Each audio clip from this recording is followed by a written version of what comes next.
The moment everything changed. Imagine this. You're sitting in a coffee shop in downtown Chicago, headphones in, working on something that actually matters to you. The place is buzzing, espresso machines hissing, conversations layering over each other, the kind of productive noise that usually helps you focus. Then someone sits down across from you without asking. They prop their laptop open, take up half the table, and when you look up, they don't even acknowledge you. Not a glance, not a nod, nothing. Within 30 seconds, you feel it. That slow burn starting somewhere behind your sternum. Your jaw tightens. Your fingers pause over the keyboard. Suddenly, the work you were doing, the thing that actually matters, is completely gone from your mind. All of your attention, all of your mental energy, all of your power has been handed over to a stranger who doesn't even know your name. That's the trap. And almost every single person alive falls into it dozens of times a day. Here's what nobody ever taught you in school, in church, or around the dinner table growing up. Anger is not something that happens to you. It's something you give away. It's a transfer of power so fast and so automatic that most people never even notice it's happening until they're already furious, already saying something they'll regret, already lying awake at 2 a.m., replaying a conversation that should have meant nothing. The ancient Stoic philosopher Epictetus, a man who was born into slavery and lost everything the world said mattered, understood something that took humanity centuries to fully accept. He said that we suffer not from the events in our lives, but from our judgments about them, not from what happens, from what we tell ourselves about what happens. That insight is worth more than any degree, any salary, any status symbol you've ever chased, because here's the brutal truth that this book is built on. No one can make you angry without your permission. Not your boss, not your ex, not the driver who cut you off on the freeway, not the coworker who takes credit for your work, not the family member who knows exactly which buttons to push because they installed them. Anger isn't an attack launched at you from the outside. It's a response generated from the inside. And the moment you truly understand that, not just intellectually, not just as a nice quote you screenshot and forget, everything changes. This isn't a self-help book that's going to tell you to breathe deeply and think positive thoughts. This is a complete operating system upgrade for how your brain processes conflict, frustration, and provocation. By the time you finish reading, you will understand the neuroscience of why your emotions hijack your rational mind. You'll have a tested, practical toolkit for interrupting that hijack before it takes control, and you'll have a new identity. Not someone who manages anger, but someone who simply doesn't get stolen from anymore. The difference between people who seem unshakable and people who are constantly triggered isn't personality. It isn't luck. It isn't that the unshakable ones have easier lives or nicer people around them. The difference is that they've learned something most people never will. They've learned how to keep the gate. The 3 invisible chains that keep you reactive. Every time you lose your emotional equilibrium, every time someone cuts you down and you feel yourself spiral, it's not random. It's not just having a bad day. There are specific psychological mechanisms at work, and they operate with the precision of a trap that's been set and waiting. There are 3 of them, and until you see them clearly, you'll keep stepping into them without knowing why. The first chain is the personalization trap. This is the belief, usually unconscious, always destructive, that other people's behavior is about you. That when someone is rude, dismissive, aggressive, or inconsiderate, they're making a deliberate statement about your worth. Think about the last time you sent a message to someone and didn't hear back for hours. What story did your brain immediately start writing? They're ignoring me. Did I say something wrong? They must be upset with me. The other person might have been in back-to-back meetings. They might have been dealing with a family crisis. They might have simply forgotten the way every human forgets things constantly. But your brain skipped past all of that and went straight to, "This is about me." Or think about rush hour on the 405 in Los Angeles. Someone weaves into your lane without signaling. Your brain doesn't process this as a person made a driving error. It processes it as that person disrespected me. And suddenly your nervous system is flooded with the same chemistry it would use if you were being physically threatened. The personalization trap is devastating precisely because it makes you the main character in everyone else's story. When your brain is constantly scanning for evidence that you're being attacked, overlooked, or disrespected, it will find that evidence everywhere because it's looking for it. This is confirmation bias in its most emotionally expensive form. The reality that sets you free is this: most people, most of the time, are almost entirely focused on themselves. The colleague who didn't invite you to the brainstorming session wasn't making a statement about your value. They were probably just thinking about whether they had enough attendees or whether the conference room was booked. The friend who seemed distracted during your conversation wasn't secretly evaluating you. They were probably worrying about their mortgage or their health or something their kid said that morning. When you stop making yourself the center of other people's behavior, you stop being their victim. The second chain is the expectation trap. This one is particularly insidious because it disguises itself as having standards. You have a model in your head of how people should behave. They should be on time. They should be respectful. They should communicate clearly. They should keep their commitments. They should treat people the way they want to be treated. And every time reality doesn't match that model, you suffer. Here's the problem. Your expectations are a script you've written for a play where you have no casting authority. You've decided how every other person should perform, but no one gave them the script, and even if they had, they wouldn't necessarily follow it.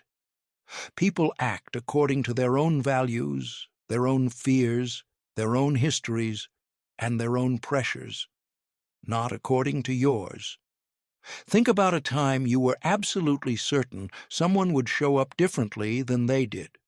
Maybe it was a parent who was supposed to be supportive and instead criticized you. Maybe it was a partner who was supposed to understand and instead dismissed you. Maybe it was a manager who was supposed to have your back and instead threw you under the bus. The facts of what happened were painful enough.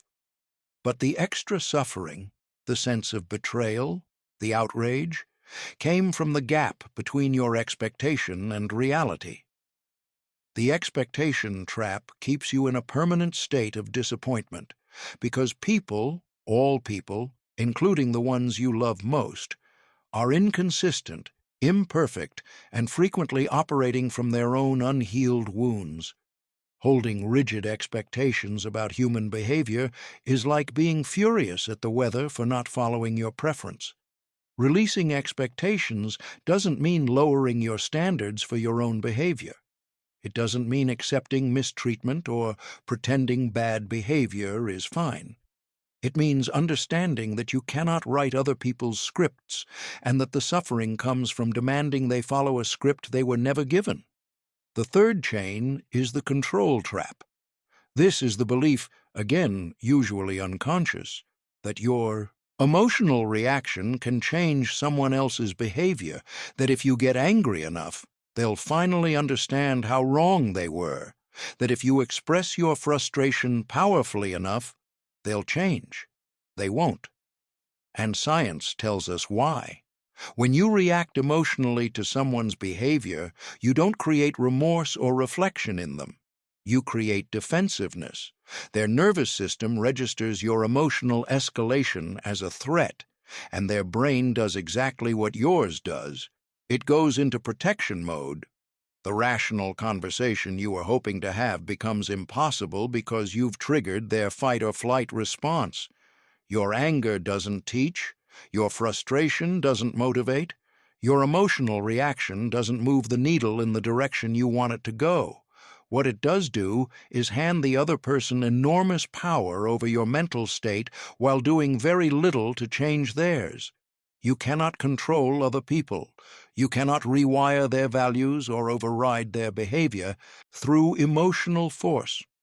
The only lever that actually works, the only point of genuine leverage in any human interaction, is your own response. These three chains, personalization, expectation, and the illusion of control through emotion, form a self-reinforcing cage. You take things personally, your expectations get violated, you try to respond emotionally to force a change, and the cycle repeats.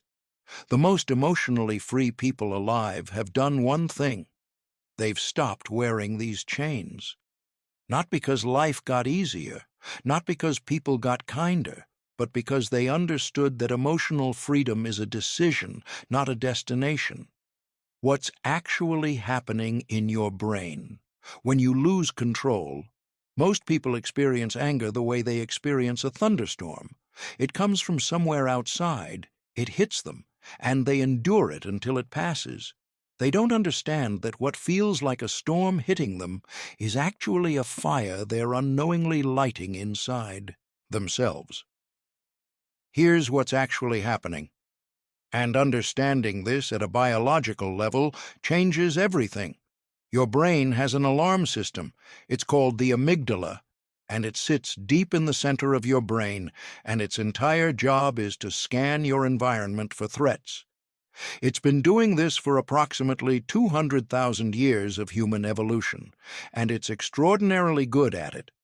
The problem is that it hasn't updated its threat database since before the invention of the printing press. When something happens that your amygdala categorizes as threatening, a sharp word from your boss, a dismissive look from a stranger, an accusation from a family member, it does something researchers call an emotional hijack. In less than a quarter of a second, before your conscious mind has any idea what's happening, your amygdala launches a full emergency chemical response. Adrenaline floods your bloodstream. Cortisol spikes. Your heart rate increases. Your muscles prime for action. Your body is preparing for a fight with a predator. Because to the 200,000-year-old part of your brain, a dismissive email from your manager and a saber-toothed tiger are essentially the same category of threat.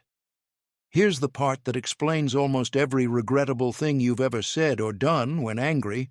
During an emotional hijack, your prefrontal cortex, the seat of rational thought, long-term planning, empathy, and impulse control, goes significantly offline.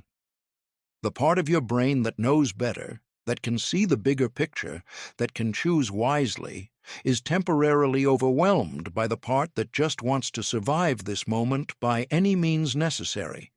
This is why you say things when you're angry that you'd never say when you're calm.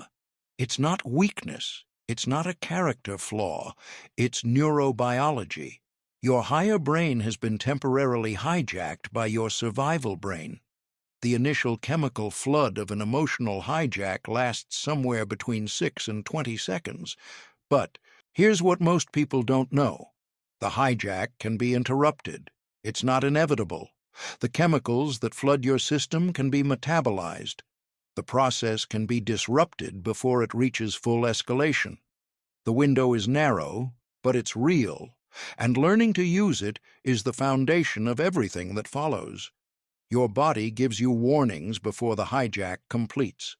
Physical warnings, your chest tightening, your breathing getting shallow, your hands curling into loose fists, warmth rising to your face. Mental warnings, your thoughts accelerating, your internal voice getting louder and more accusatory, your focus tunneling toward the source of the irritation. These warning signs are not signs that you're already out of control. They're signals. They're your nervous system saying, the hijack has started but hasn't completed. You still have a window. The techniques in this book are specifically designed to work in that window. There's another dimension to this that's worth sitting with. Your current emotional response patterns were largely formed in childhood. Your brain was literally wired by early experiences of conflict, threat, and emotional escalation. If you grew up in a household where anger was the primary tool for managing difficulty, your amygdala learned to treat a wide range of situations as dangerous. If you learned early that expressing vulnerability led to punishment, your brain developed hair-trigger defenses. This isn't destiny. The brain is what neuroscientists call neuroplastic. It rewires itself based on experience at any age. Every time you successfully interrupt an emotional hijack, you're not just handling a moment better. You're actually laying down new neural pathways. You're physically rewiring the circuits that govern your emotional responses.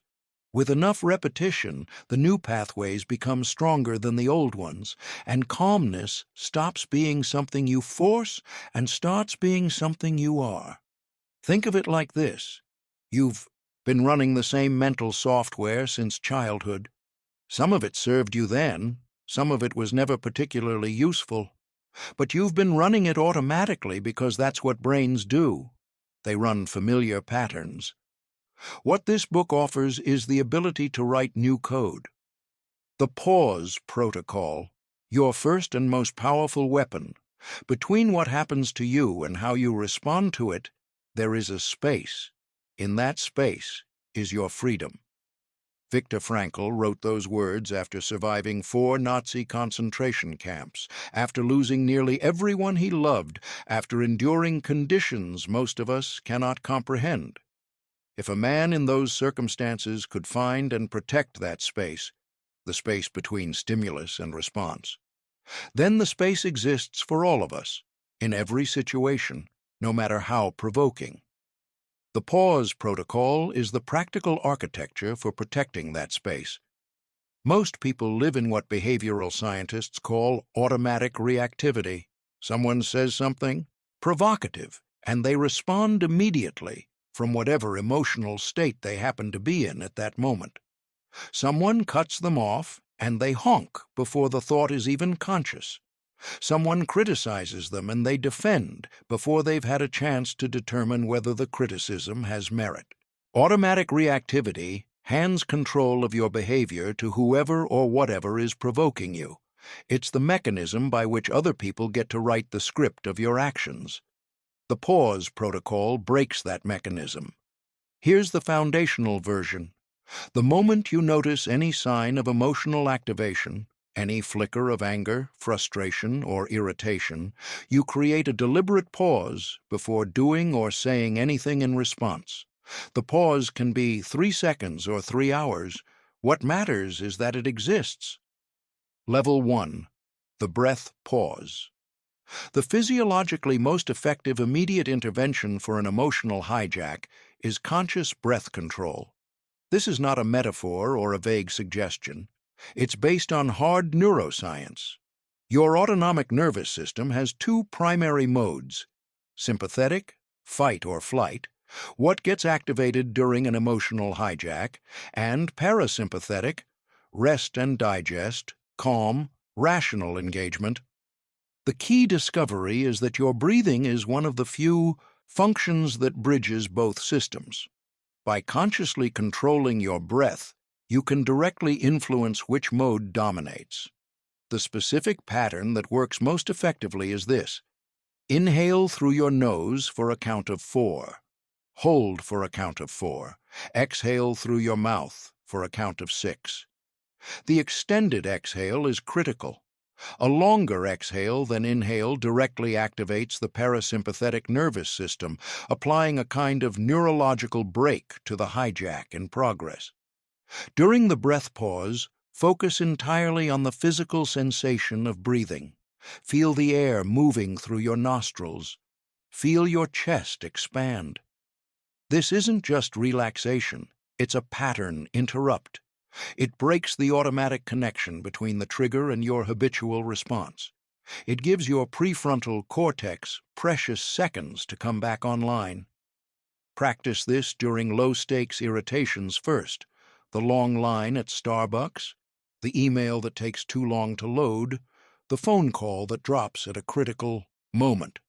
Train the reflex when the stakes are low, so it's available when the stakes are high. Level 2. The physical pause. Sometimes 3 breaths aren't enough. When the emotional activation is intense, when you're in a heated conversation and you feel yourself approaching the edge of something you can't take back, you need to create physical distance. This might mean excusing yourself from the room. It might mean taking a walk around the block. It might mean saying, with complete sincerity, "I want to give this conversation the attention it deserves. Can we continue in 10 minutes?"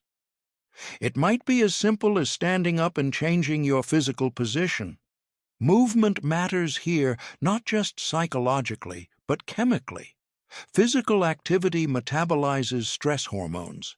A brisk 5-minute walk after a triggering interaction can reduce cortisol levels measurably. You're not running from the conversation. You're creating the chemical conditions in which the conversation can actually be productive. Many people resist the physical pause because they interpret it as weakness. They don't want the other person to think they've won. But this is exactly the kind of short-term ego protection that costs you everything in the long run. The physical pause is not weakness. It's the move that separates the people who handle things from the people who just react to things. Level 3. The time. Pause. For complex, high-stakes situations, performance reviews that feel unjust, relationship conflicts that touch deep wounds, business decisions made under pressure, you may need hours or even days before you can respond from a place of genuine clarity. This is not avoidance, it's discernment. There's a significant difference between refusing to engage with something difficult and choosing the optimal moment to engage with it. A simple statement makes this professional and appropriate. "This is important, and I want to think about it carefully before I respond. Can we revisit this tomorrow?" Most reasonable people will respect this. Those who don't, who demand an immediate emotional reaction, who escalate when you choose deliberateness, are telling you something important about their own emotional dysregulation. The pause. Protocol also does something beyond just preventing reactive behavior. It gives you time to remember what you actually care about. When you're in the heat of a triggering moment, your brain loses access to long-term values. All it wants is to win this moment. The pause reconnects you to the bigger picture.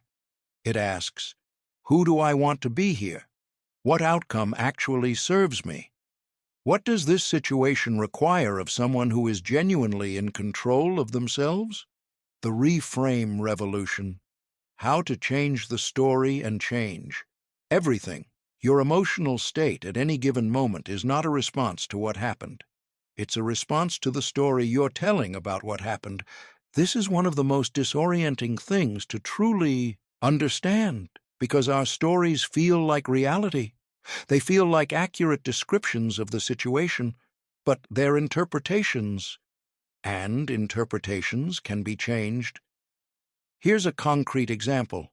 You've been passed over for a promotion at work. Your colleague, someone you trained, someone you helped, someone you considered a friend, got the position instead. Most people in that moment run an automatic narrative. I was betrayed. They don't value me. I've wasted years here. I'm not as good as I thought I was. That narrative generates feelings of humiliation, resentment, and rage. And those feelings then shape every subsequent action. The bitter comment in the hallway, the passive disengagement from projects, the grievance nursed over months that poisons every interaction. But that narrative is a choice, even if it doesn't feel like one. Here are three alternative narratives that are equally plausible and infinitely more useful. Alternative 1. This wasn't a verdict on my ability. It was a decision made by people managing competing priorities and pressures I'm not fully aware of. This is information about fit, not about worth. Alternative 2. This is telling me something important about whether this organization is actually the right place for the next chapter of my career. Maybe this disappointment is pointing me somewhere better. Alternative 3. My colleague got this position. That says nothing about my potential. Two people can both be excellent. One job went to one person. I can use this as fuel. Notice that all three of these alternative narratives are genuinely plausible. You don't have to know which one is true. You're choosing the story that serves your goals, your health, and your future, rather than the one that serves your pain. The 5 reframe techniques. The ignorance reframe. When someone behaves badly, your first instinct is to assume they're selfish, malicious, or don't care. The ignorance reframe asks you to consider, instead, that they simply don't know better. They haven't developed the emotional vocabulary or social intelligence to behave differently. This doesn't excuse their behavior, but it generates compassion instead of contempt, and compassion is a more useful state to operate from. The pain reframe.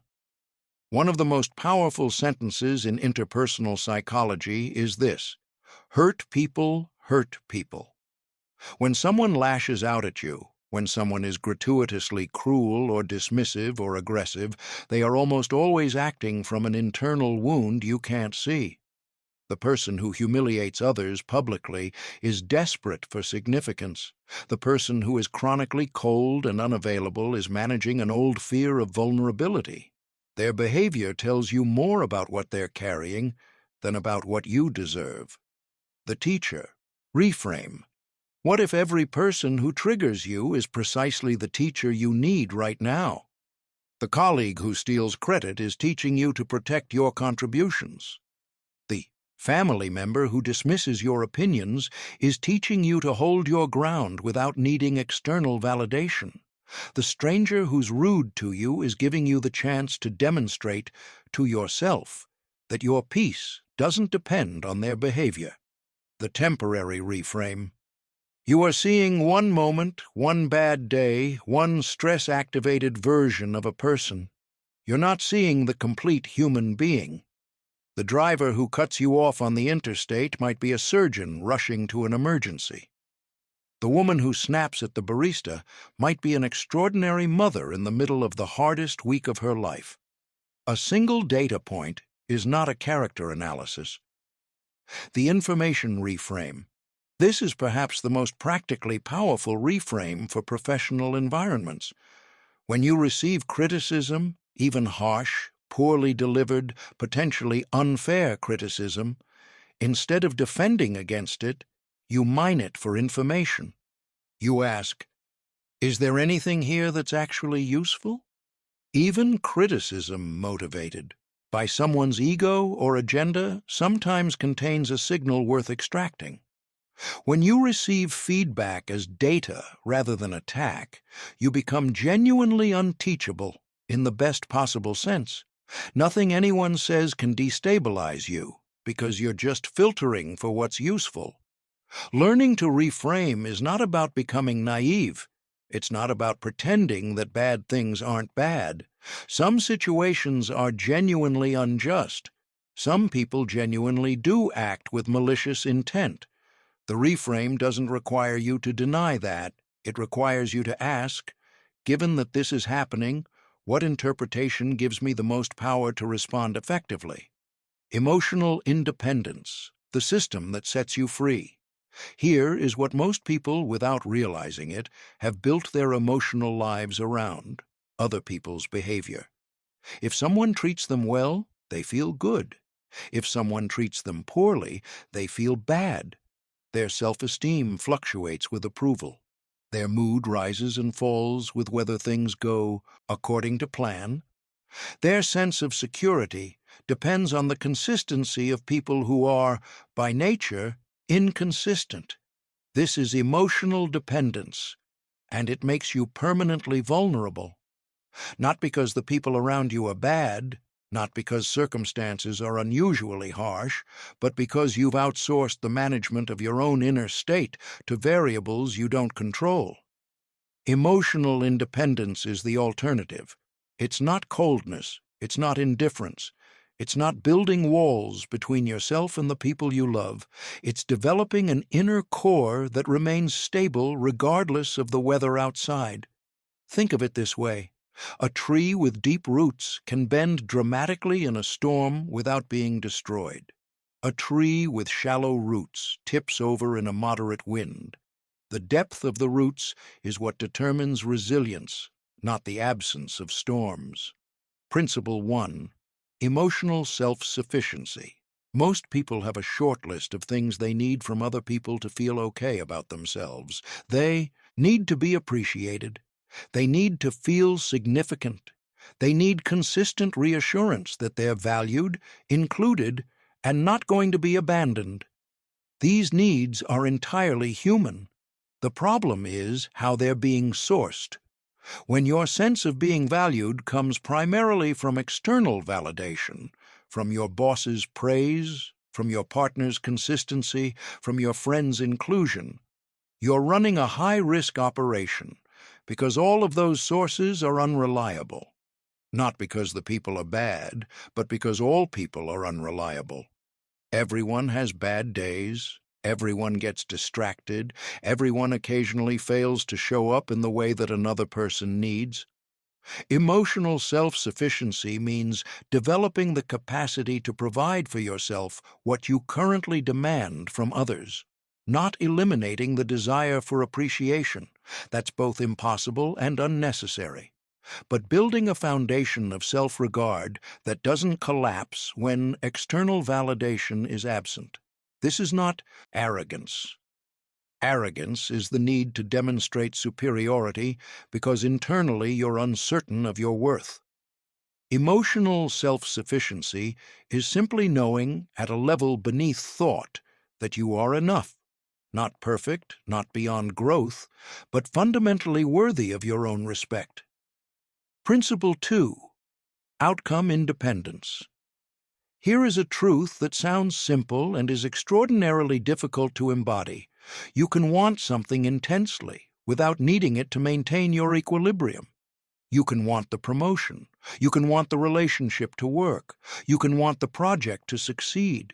You can work with everything you have toward those outcomes, and when they don't materialize, when the promotion goes elsewhere, when the relationship ends, when the project fails, you can be disappointed without being destroyed. Outcome independence doesn't mean apathy. It means you've located your sense of self somewhere other than the scoreboard. You know that your effort, your character, and your integrity are within your control.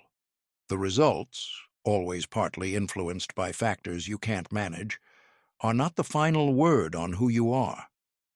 This principle is specifically powerful when dealing with difficult people.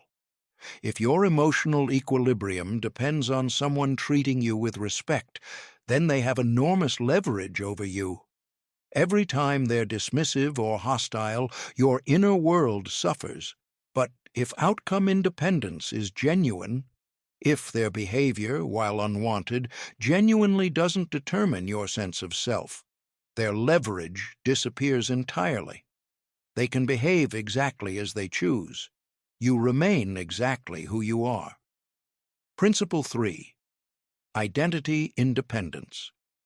Many people have built their identity around external structures, their job title, their relationship status, their income bracket, their reputation in their community. These structures aren't permanent, and when they shift through layoffs, divorce, financial change, public criticism, the people who've built themselves around them experience what feels like annihilation. Identity independence means knowing who you are at a level that exists beneath all of those external structures. Your curiosity, your capacity for love, your values under pressure, your commitment to growth. These things don't disappear when your title changes or your circumstances shift. They're the bedrock. When you have identity independence, criticism stops being an existential threat. Someone questioning your decision or your performance is not questioning your fundamental worth. They're offering input about an action or outcome. You can evaluate that input honestly, take what's useful, discard what isn't, and move forward, without the interaction costing you your sense of self. Principle 4. Present moment anchoring. Almost all emotional suffering involves time travel. You replay the conversation from this morning, adding new responses you wish you'd given. You run simulations of conversations that haven't happened yet, constructing scenarios that fill you with dread or resentment. You carry the weight of past injuries into present interactions, reacting to the ghost of what someone did to you years ago, instead of the actual person standing in front of you. The present moment, right now, this specific interaction, these actual circumstances, is almost always more manageable than the accumulated story you're carrying about all the times things went wrong and all the ways they might go wrong again. Anchoring yourself in the present doesn't mean ignoring lessons from the past or failing to plan for the future. It means that the emotional weight you carry is proportional to what's actually happening now, not inflated by every similar thing that's ever happened before. When you're genuinely present, difficult interactions become specific and limited rather than part of an endless pattern. This person is behaving this way right now. Not this person is exactly like everyone who's ever treated me this way, which means this is how it always goes, which means I can never trust anyone. The 4 types of people who will test you, and exactly how to handle each one. You will meet these people if you spend any time in offices, in families, in cities, in any human community whatsoever. You will encounter all 4 of these types regularly. The difference between people who get emotionally wrecked by these interactions and people who navigate them with composure isn't luck, it's pattern recognition. Once you see the pattern, the behavior stops feeling like a personal attack and starts feeling like a predictable response from someone running a familiar program, and you can run a better one. Type 1. The dominator. You know this person. They're the executive who slams a binder on the conference table to make a point, the neighbor who escalates from 0 to screaming in 30 seconds, the family member who controls the room through sheer aggression and volume. Online, they're the person who opens with personal attacks and doubles down when challenged. Dominators have learned, usually through early experiences that reinforced the lesson, that aggression works. That if you make people afraid, they either fight back, which you can escalate further, or they submit, which gives you what you wanted. The dominator's entire emotional strategy depends on one of these 2 outcomes. This is why both fighting back and submitting are traps. When you match a dominator's energy, when you escalate, raise your voice, go on the attack, you're giving them exactly the conflict they're optimized for. You're in their arena now, playing by their rules. They've had decades of practice at this. You won't win. When you submit, when you shrink, agree, go silent, you're confirming that their strategy works, and they'll use it on you again. The third option is the only one that actually costs them power. Calibrated calm. Lower your voice. Slow your speech. Don't cross your arms defensively, but don't shrink either. Take up your space without taking up more. This sends a physiological signal through what psychologists call emotional contagion that doesn't register as threat, but also doesn't register as submission. It's simply, I'm not going anywhere, and you're not frightening me. Then use what we call the anchor statement. Pick one clear, reasonable position and return to it steadily, without escalation, no matter how much they push. I understand you're frustrated. I want to find a solution that works. Say it again. Say it a third time if necessary. The dominator is waiting for you to either explode or collapse. When neither happens, their program runs out of options. Type 2, the indirect aggressor. This type is more sophisticated and in many ways more difficult. They never say what they mean directly. They agree to your face and undermine you behind your back. They make cutting remarks and then look bewildered when you're hurt. It was just a joke.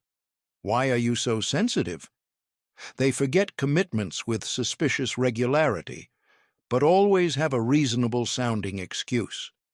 The reason indirect aggressors are so maddening is that their behavior is designed to be plausibly deniable. You can feel what's happening, the steady pattern of being undermined, dismissed, or subtly sabotaged, but when you try to address it directly, the response is always, "You're imagining things. I didn't mean anything by it." This is a form of gaslighting, and it triggers a particular kind of rage because it combines the injury with the denial of the injury. The strategy that works here is radical specificity.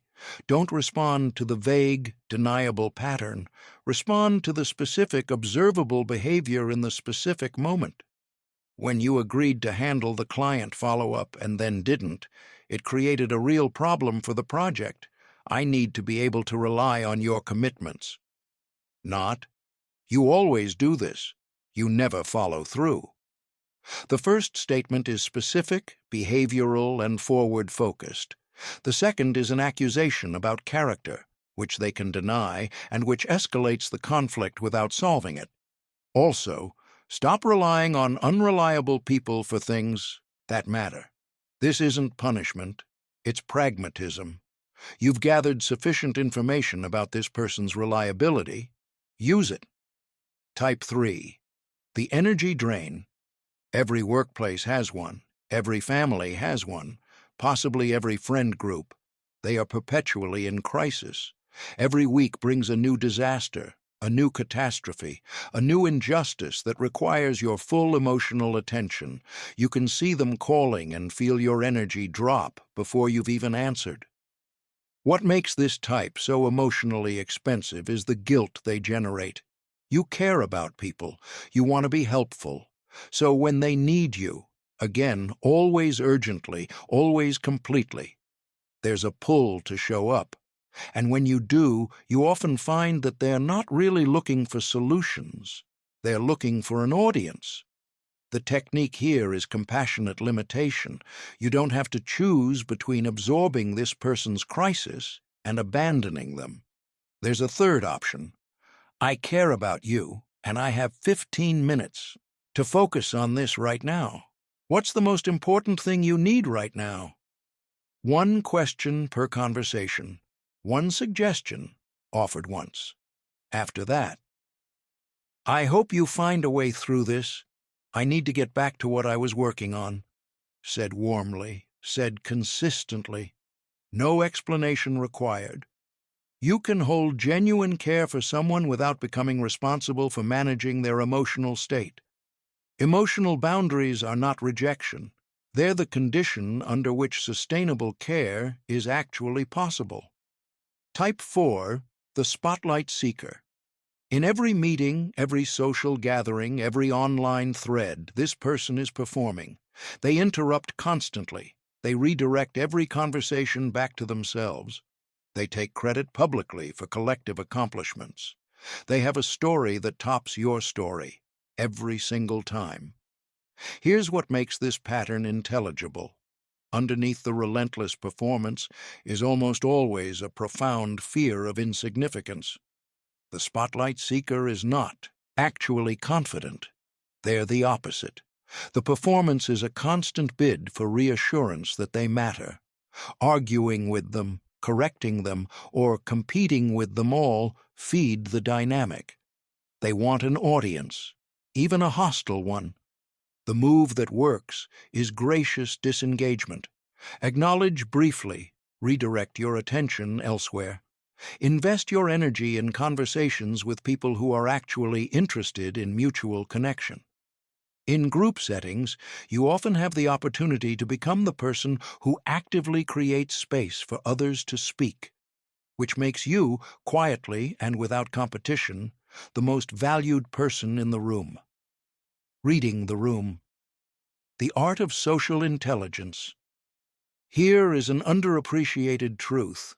Most conflicts that seem to be about what people say are actually about what they're feeling but not saying. The person who snaps at you about your report isn't really upset about the formatting. The family member who criticizes your life choices isn't really concerned about your career trajectory. The friend who becomes distant isn't necessarily mad at you. There are entire conversations happening beneath the surface of the words being used. And until you learn to read them, you'll keep responding to the performance instead of the reality. Social intelligence is the capacity to perceive what's actually happening in human interactions, not just the words, but the emotional subtext, the unspoken needs, the physical signals that leak through even the most carefully managed presentations. Reading emotional state. Through the body, before most people say anything revealing, their bodies have already spoken. Stress shows up as increased muscle tension in the shoulders, the jaw, the hands. Anxiety produces self-soothing behaviors, touching the face, adjusting clothing repeatedly. Small fidgeting movements that betray an internal dysregulation the person hasn't named. When you learn to read these signals, you can often de-escalate a situation before it escalates. You notice the tension in a colleague's posture before they've said anything difficult, and you adjust your approach, soften your tone, create more space, ask an open question rather than making a declarative statement. The conflict that might have happened doesn't. Understanding what people actually need. Behind almost every difficult behavior is an unmet psychological need. The dominator needs to feel powerful because they're afraid of powerlessness. The person who undermines others needs significance because they're insecure. The chronic complainer needs to feel heard because they've learned that being heard requires crisis. When you can identify the need beneath the behavior, you can respond to the need directly, which is almost always more effective than responding to the behavior. You can give someone a moment of genuine acknowledgement without endorsing their hostility. You can help someone feel heard without becoming their therapist. You can show respect for someone's expertise without submitting to their aggression. This is not manipulation. It's just seeing people clearly, which is what they want, more than almost anything else. The conflict alchemy method, turning friction into fuel. Here is the thing nobody tells you about conflict. It doesn't have to cost you anything. In fact, when handled with skill, conflict can actually strengthen relationships, clarify values, and generate the kind of understanding that comfortable, conflict-free interactions never produce. What most people call conflict resolution is actually just conflict suppression. Both parties back down, make surface-level concessions, and return to their corners with the underlying issues entirely intact. 2 weeks later, the same conflict, wearing slightly different clothes. Conflict alchemy is different. It transforms the raw material of friction, the actual energy generated by opposing needs, different values, or genuine misunderstandings, into something more valuable than what existed before the conflict started. Move 1. Get below the position. Every conflict has a surface layer and a real layer. The surface layer is what people say they want. The real layer is what they actually need. A husband and wife argue about whether to spend Christmas with her family or travel internationally. That's the surface. The real conversation, the one they're not having, is about whose needs get prioritized, about whether each person feels seen, about old patterns of compromise that feel like chronic loss. Two business partners argue about a spending decision. Surface. The real conversation is about control, about trust, about whether each person's judgment is being respected. When you ask why someone wants what they say they want, when you get genuinely curious about the need beneath the position, you almost always find that the underlying needs are far more compatible than the stated positions appeared to be. The husband and wife both want to feel like priorities to each other. The business partners both want the company to succeed and to feel valued in the decision-making process. These needs can be addressed. The surface positions, fought over directly, just generate heat. Move to, validate. Before you solve. One of the most reliable ways to make a conflict worse is to immediately offer solutions when someone is in the middle of an emotional experience. Think about the last time you were genuinely upset about something and someone immediately tried to fix it. How did that feel? Probably hollow, possibly infuriating, because the implicit message in leaping to solutions is, your feelings are a problem to be resolved rather than an experience to be acknowledged. Validation is not agreement. You are not saying, you're right and I'm wrong. You're saying, I can see that this matters to you. I understand that you're experiencing this as real and significant. I can see this situation has been genuinely frustrating for you. It sounds like you've felt unheard about this for a while. I understand why you'd feel that way given everything that's happened. These statements cost nothing. What they purchase is enormous. A reduction in the other person's defensive activation, an opening for genuine dialogue, and the experience of being actually heard, which is what almost everyone in conflict most desperately wants. Move 3. Your role in the dynamic. Here is the statement that has probably ended more conflicts than any technique in this book.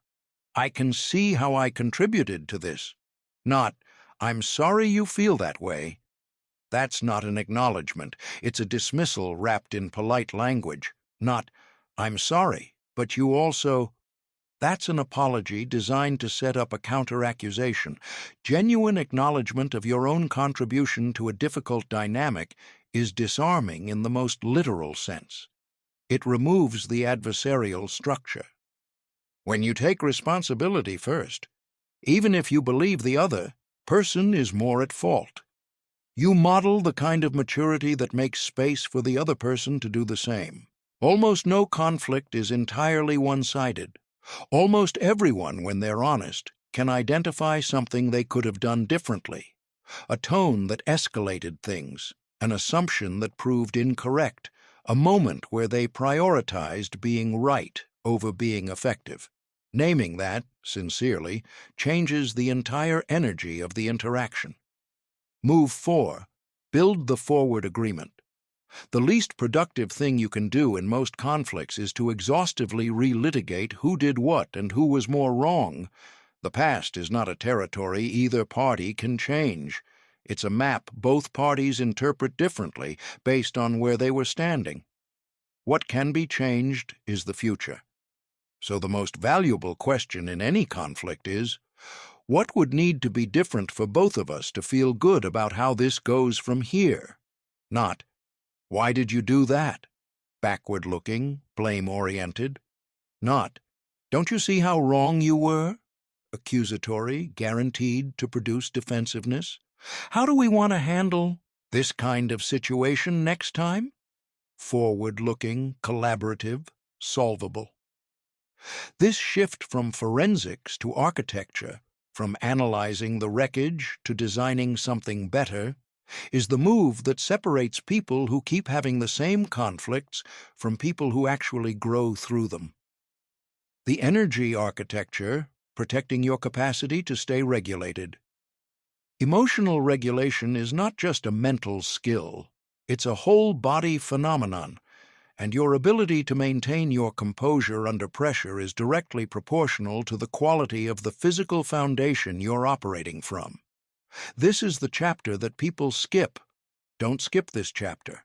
When you're running on 4 hours of sleep, your amygdala is 60% more reactive to negative stimuli than when you're well rested.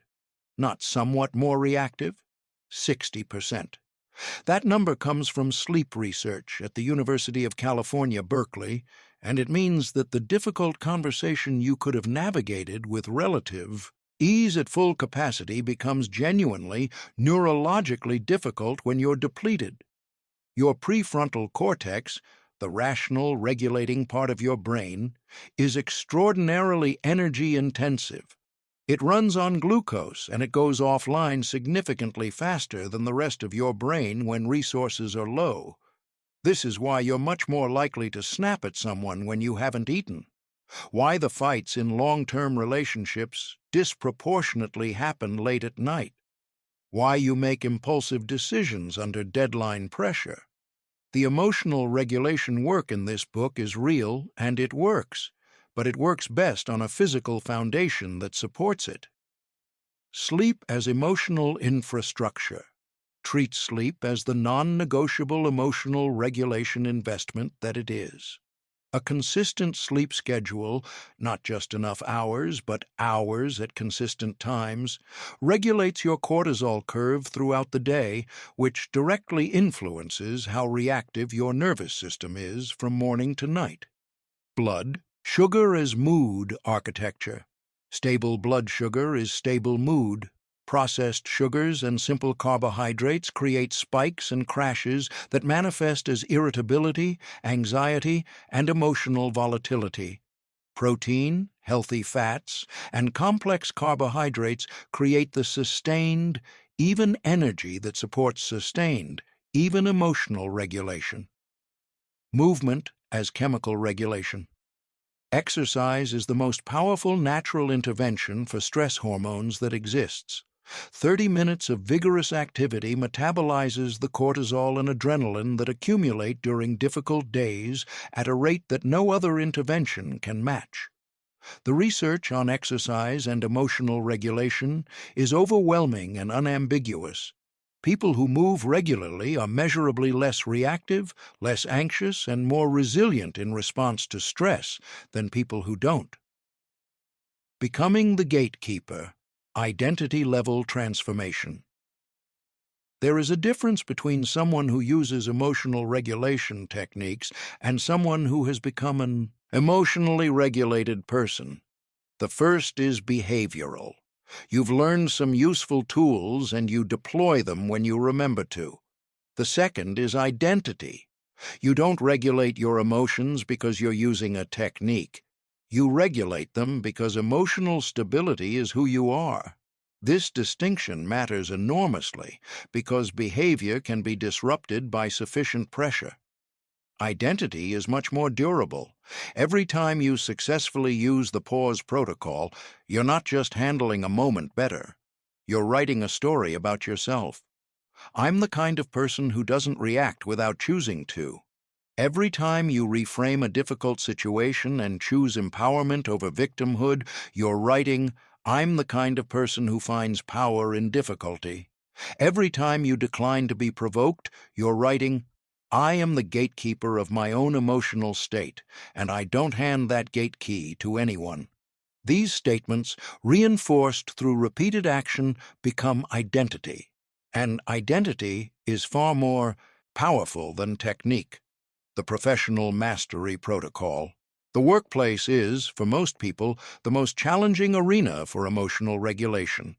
It combines the pressure of stakes, your livelihood, your reputation, your future, with personalities you didn't choose, hierarchies you didn't design, and chronic stress that depletes your resources daily. The foundational insight for professional emotional mastery is this. Your composure is the most visible form of your capability. In any room, at any level of any organization, the person who remains clear-headed and grounded when everyone else is reactive is the person who gets trusted with more. When your manager criticizes your work, the reactive response, defending, explaining, counterattacking, shutting down, signals, "I'm not ready for more pressure than this." The regulated response, listening, asking clarifying questions, separating useful feedback from poor delivery, thanking them for their time, signals, "I can handle what comes next." When a deadline creates chaos and your team starts to panic, your calmness is contagious. Not because you're performing calm, because you've built, through everything in this book, the genuine capacity to stay regulated under pressure. And that genuine regulation spreads through mirror neurons, through the social psychology of group dynamics, to the people around you. You become, in effect, a neurological anchor for the people in your environment. They don't always know why they feel steadier around you. They just do. Family systems and the hardest relationships. Family is where our emotional patterns were formed. It is also, for most people, where those patterns are most stubbornly persistent. You can be calm, grounded, and regulated in every professional interaction you have, and then walk into your parents' house for Thanksgiving and revert within 45 minutes to patterns from when you were 17. This is not failure. This is neurobiology. The associations encoded during childhood, especially the ones connected to safety and belonging, are among the deepest and most durable neural pathways in existence. The family system, with its unspoken rules, its assigned roles, its coded history, activates them automatically. The work here is threefold. First, recognize the activation. Notice when you're reacting to the family system rather than to what's actually happening right now. Notice when you're responding to the 17-year-old's version of your parent rather than the person standing in front of you. Second, update your role. Family systems resist change because all systems seek equilibrium. When you start showing up differently, calmer, less reactive, more boundaried, the system will push back. The pushing back is not evidence that you're wrong. It's evidence that the system is adjusting. Stay consistent. Third, hold expectations lightly. The people who raised you have their own unexamined wounds, their own emotional limitations, their own versions of the 3 chains we discussed in Chapter 1. They are not going to suddenly become different people because you've done emotional work. You can love them while accepting this. The acceptance is not defeat, it's freedom. The neuroplasticity advantage.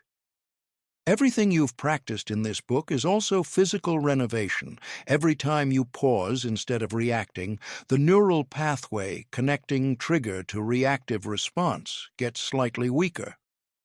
Every time you reframe instead of catastrophizing, the neural pathway connecting challenge to resourcefulness gets slightly stronger.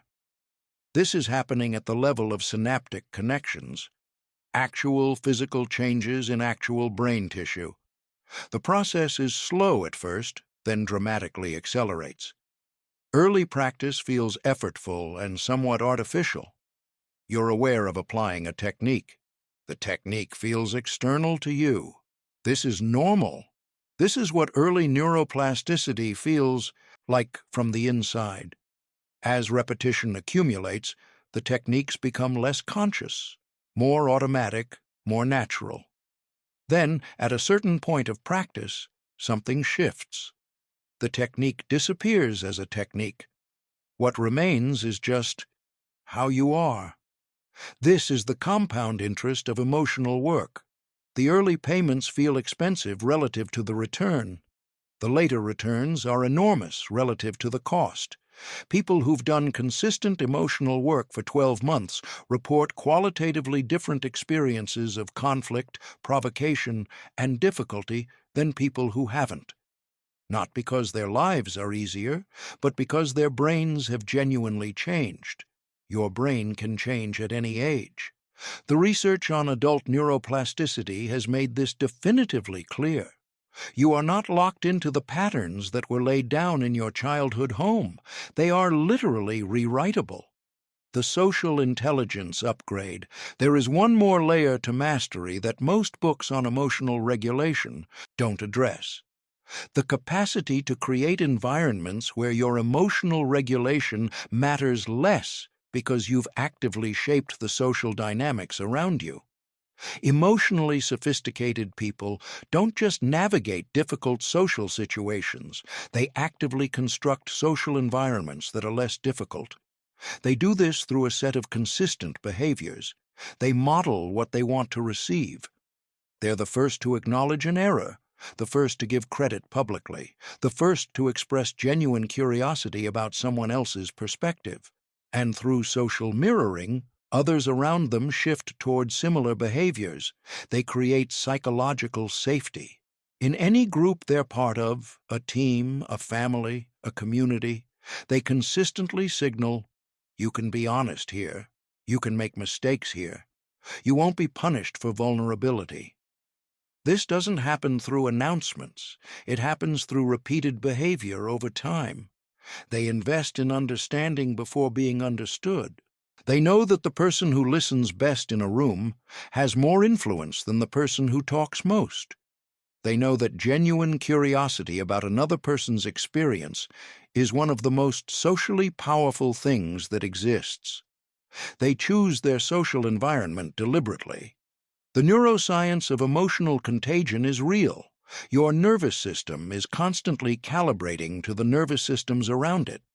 If you spend significant time with highly reactive people, your baseline reactivity shifts upward. If you spend significant time with genuinely regulated people, your baseline shifts downward. This is not a metaphor, it's a measurable neurological phenomenon. Living as the gatekeeper, you have now read, and if you've been paying attention, genuinely absorbed, a complete system for becoming a different kind of person. Not a person without emotions, but a person who chooses their emotional responses. Not a person without triggers, but a person who no longer allows triggers to fire automatically. Not a person who never feels anger, but a person who anger passes through rather than takes over. Let's be honest about what this actually looks like in practice. It does not look like perfect equanimity in every moment. It does not look like being unmoved by everything. It does not look like having transcended the human condition. It looks like this. You notice the activation earlier. The familiar physical sensations that signal a hijack in progress are detectable now. Chest tightening, jaw clenching, thoughts accelerating. And you have a practiced response to them. The hijack still starts. You just interrupt it sooner, more consistently, with less effort than before. It looks like this. Your recovery time shrinks. When something does knock you off center, and things will, because you're human and life is genuinely difficult sometimes, you find your way back faster. What used to take days takes hours. What used to take hours takes minutes. What used to take minutes you can work through in real time. It looks like this. Other people's behavior simply matters less. Not because you've stopped caring about people, you haven't, but because their moods, their poor behavior, their bad days no longer have automatic purchase on your inner state. You can observe someone's anger without absorbing it. You can receive criticism without it dismantling you. You can be in a difficult environment without becoming difficult. And eventually, it looks like this. You become someone other people feel steadier around. Not because you're performing composure, not because you're suppressing your emotional life into toxic stillness, but because genuine, grounded calm is genuinely contagious. And you are, in the truest sense of the word, a gatekeeper, not just of your own emotional state, but of the emotional atmosphere around you. The philosopher Marcus Aurelius, Roman emperor, commander of armies, husband, father, ruler of the most powerful empire on earth, wrote this in his private journal, not for publication, not for posterity. You have power over your mind, not outside events. Realize this, and you will find strength. He didn't write it because it was easy.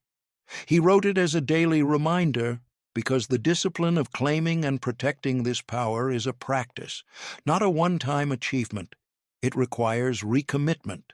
It requires failure and recovery. It requires the long, patient, compounding work of choosing again and again and again to be the one who holds the gate. The hot coal of anger offered by the world every single day, you don't have to pick it up. The person who throws it will be the only one who burns. That's the choice that's available to you right now. Make it.